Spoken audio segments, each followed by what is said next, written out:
Imagine coming home after a long day, hungry and tired, only to face the daunting task of cooking a meal from scratch. What if you could eliminate this daily stress? Welcome to the world of meal prep, where a little planning transforms your culinary routine. Start by dedicating just a couple of hours each weekend to plan and prepare your meals for the upcoming week. Begin with a menu. Choose simple, versatile recipes that use overlapping ingredients, minimizing waste and saving money. Opt for dishes that can be easily stored and reheated, like casseroles or stir fries.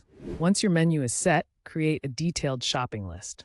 Knowing exactly what you need helps avoid impulse buys and ensures you have everything when you start cooking. On prep day, batch cook grains, chop vegetables, and portion proteins. Store them in clear, labeled containers for easy access.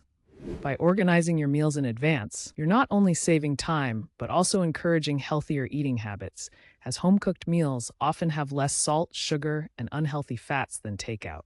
Plus, with everything prepped, it's easier to stick to portion control, aiding in maintaining or reaching your health goals.